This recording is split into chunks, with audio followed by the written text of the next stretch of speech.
Hi there, this is a brief video on hosted Hangouts and how to use it to deliver both a public and a private webinar into Facebook, your website, our website, and of course through Google Plus if you choose to.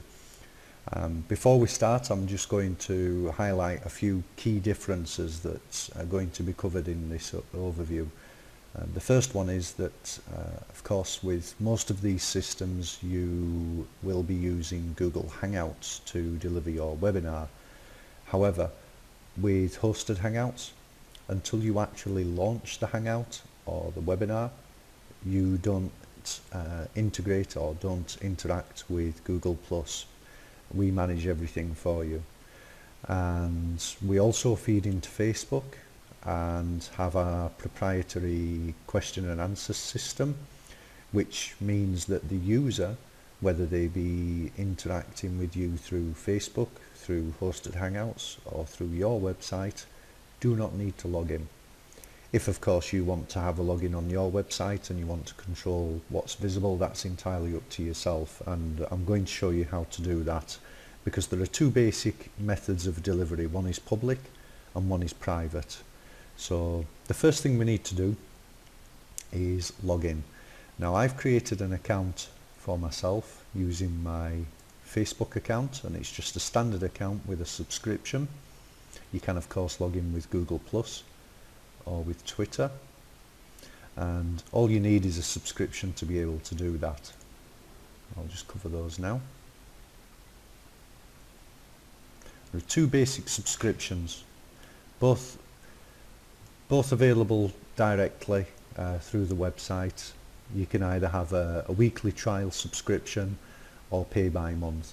The only difference between the two is that the monthly subscription includes the Facebook Hangout webinars, whereas the weekly one doesn't. So if you're wanting to test the system, trial it on your website for example, you're more than welcome to do so, and then after that you can upgrade the subscription to monthly. And the first thing I'm going to do is create a Hangout.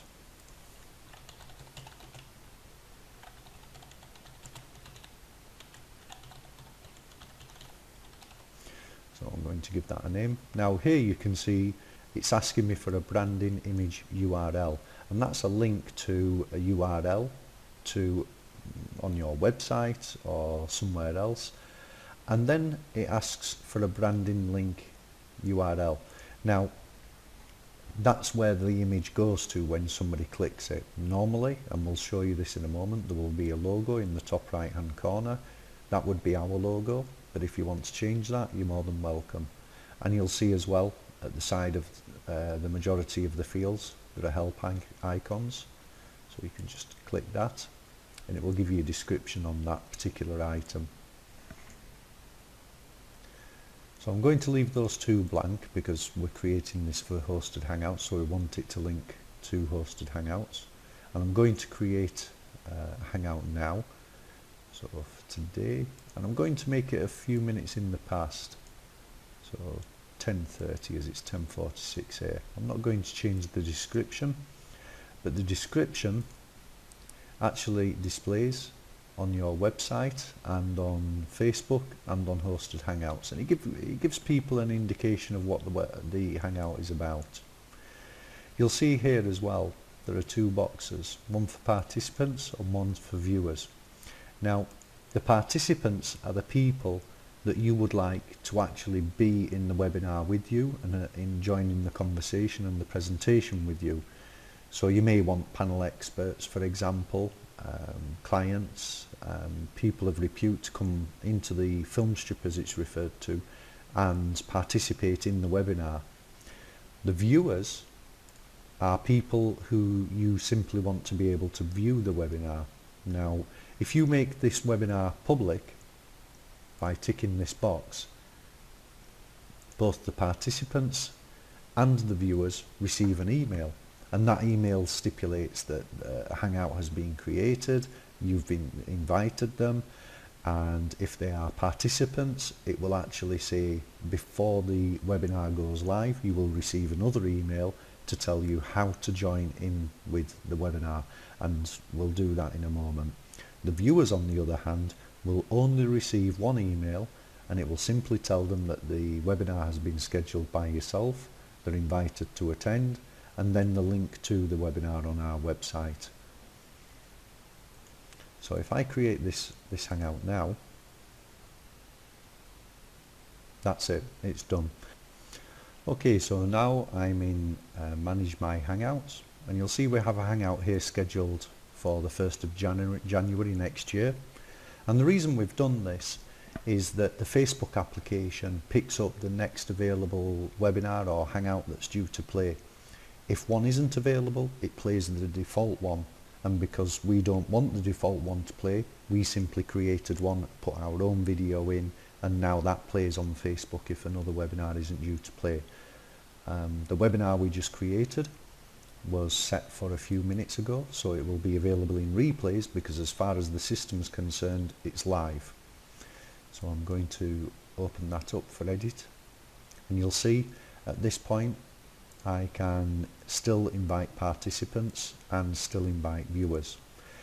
I simply need to separate them with a comma, and an email is automatically sent to them. And you'll see here it's asking for a video ID and a participant link. The participant link, of course, gets emailed to the participants. They click this and they are taken straight to the Hangout. The video ID is for the Facebook page, which I'm going to show you in a moment. So we're going to launch the public Hangout now. I'll just reduce that screen size so it fits.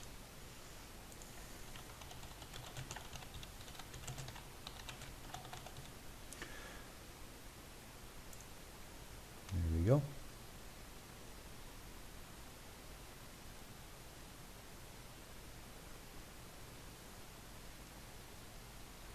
And there's the Hangout ready to run.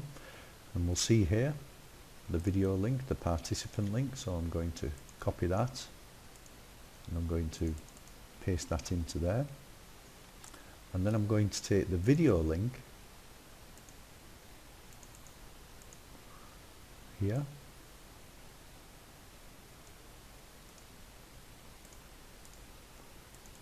And we only actually need the video ID, so I'm going to remove everything else. Now when I click Update Hangout, two things happen. First of all, the website is updated and Facebook is updated. And the second thing that happens is that the participants will receive this link in an email inviting them to participate in the Hangout. So I'm going to update that now. And if I had invited guests, viewers, etc., they would automatically be invited. And you'll see here as well, because I've edited the Hangout, it now knows that I'm ready to go live, and it gives me some code that I can put into my website. So I'm going to do that in a separate window. Okay, so that's now been added to our website as well, but it could just as easily be your website, and it could just as easily be hidden behind a registration page or a sign-up page of some description, and you can have that page there as a static page or an evergreen link, for example, my next webinar.html. And all you do when you create another webinar, if you want to deliver it in your page, is post that code into the page. Now that the webinar has been edited, if I go to the Facebook page and refresh that page, you'll see here that we have a link, next live webinar, and you'll see the description there, the icon there.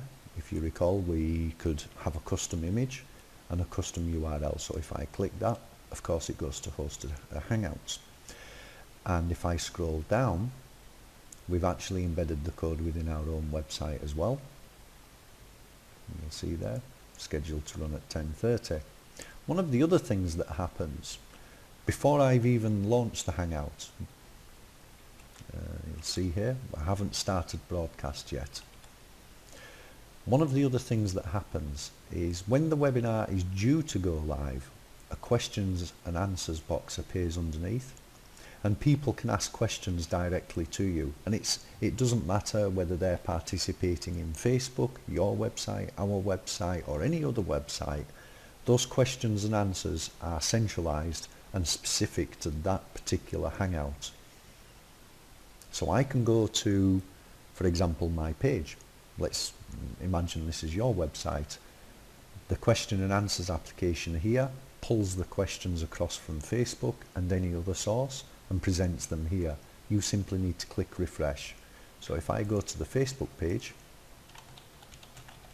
and ask a question, of course that updates the Facebook page, but I'm not there. Let's imagine I'm on my website and I click refresh, the question appears. And we can actually have this running on multiple platforms. It can be running through as many Facebook pages as you choose, as many websites as you choose, and when you're editing the Hangout or creating the Hangout, if you do not put a tick in the box that says public Hangout, it automatically becomes a private Hangout. Nobody can access it unless you give them an email, and that's specifically designed that way for people who have their own mailing lists, for example, people who coach or want to provide training and want to have a closed list that they give to people. So they could very easily have their own website with their own page, and then when they decide to go live, they simply click on the Hangout on our system, edit the Hangout, launch the Hangout, and put the information in there for the participants and the viewers. And that's it. If you have any questions, you can catch us on Google+, on Facebook of course, hosted Hangouts, or alternatively just contact us through the website.